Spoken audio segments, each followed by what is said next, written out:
અમદાવાદના SP ring road પર છેલ્લા 3 કલાકથી ટ્રાફિક જામ સર્જાયો છે। ભારે વાહનોની અવરજવર વચ્ચે અનેક કાર ચાલકો પણ ફસાયેલા છે। કાર ચાલકો 1 કલાકથી વધુ સમયથી ટ્રાફિક જામ હટાવવાની કોશિશ કરી રહ્યા છે। શહેર પોલીસ અને વાહન ચાલકો ટ્રાફિક ખુલ્લો કરવામાં મદદગાર સાબિત થઈ રહ્યા છે। તો એસપી રિંગ રોડ પર 20 કિલોમીટર સુધી વાહનોના થપ્પા લાગેલા જોવા મળ્યા છે। સાંજે 6:30 વાગ્યાથી હજારો વાહન ચાલકો એસપી રિંગ રોડ પર ફસાયા છે। એસપી રિંગ રોડ પર પાર્ટી પ્લોટના કારણે જાનૈયાઓ પણ ફસાયા છે। તો અમદાવાદમાં આ પ્રમાણેની પરિસ્થિતિ એસપી રિંગ રોડ પર જોવા મળી રહી છે।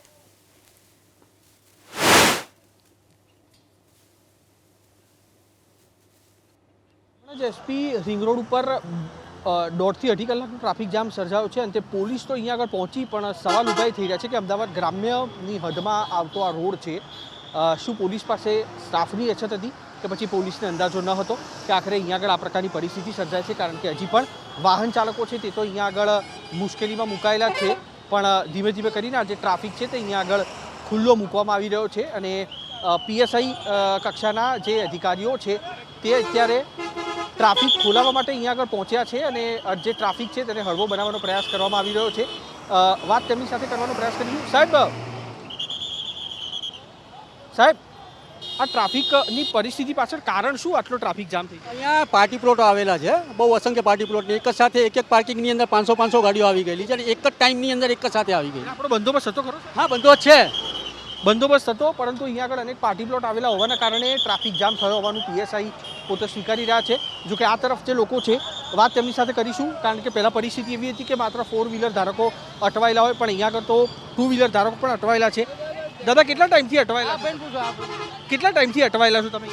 અડધો કલાકથી અટવાયેલા છીએ। કોઈને કામ ધંધો નહીં, ખોટે ખોટો ટાઈમ પાસ કરે છે આ બધા, અને આ લોકોને કોઈ વાત કરવાની પોલીસવાળાની બી તમીજ નથી કે કંઈ નહીં, ખોટી રીતે લોકોને હેરાન કરવાના ધંધા છે, બીજું કંઈ નથી। અચ્છા, અડધો કલાકથી તમે લોકો અહીંયા આગળ ઉભાયેલા છો? ઊભા છે, गांव में जवानों एक रस्तो एक गाड़ी 2 घंटे से वहाँ बीच में पड़ी है, टोल टैक्स आए 2 घंटे से गाड़ी बीच में पड़ी है।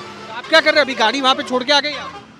अभी टोल टैक्स आए सर, गाड़ी बीच में पड़ी है, ड्राइवर चला रहा और परेशान हो गया, ट्रैफिक खुलवाने का काम करे, क्या करे साहब? અચ્છા, જે લોકો છે તે પોતાના વાહનો મૂકી અને ટ્રાફિક ખોલાવવા માટે અહીંયા આગળ ઉભેલા છે।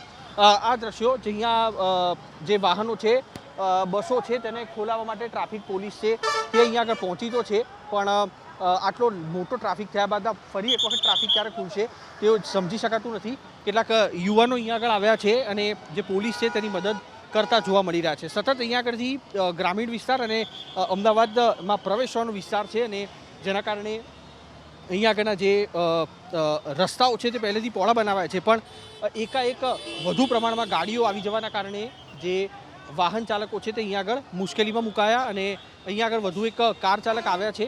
વાત તેમની સાથે કરીશું। કેટલા ટાઈમથી ફસાયેલા છો? 2.5 घंटे से फंसे हैं भैया, 2.5 घंटे से। 1.5 કલાકથી અહીંયા આગળ ફસાયેલા છે અને જે ટ્રાફિક છે તે ખોલાવવાની કામગીરી કરવામાં આવી રહી છે, પણ સવાલ ઊભા થઈ રહ્યા છે અમદાવાદ ગ્રામીણ પોલીસ સામે કે માફ કરશો, ઓગણજ રિંગ રોડ છે અને તેના ઉપર રોજ સાંજે આ પ્રકારના ટ્રાફિકની પરિસ્થિતિ થતી હોય તો આખરે શા કારણે સ્ટાફ મૂકવામાં નથી આવતો? શું પોલીસનું આયોજન છે આ, કે પછી સ્ટાફની કોઈ અછત છે કે જેના કારણે થઈને જે ભોગ છે તે વાહન ચાલકો અને કોઈ પણ કામ માટે જતા નાગરિકો બની રહ્યા છે? કેમેરામેન અવનીશ તિવારી સાથે કુશાંક સોની, એબીપી અસ્મિતા, અમદાવાદ।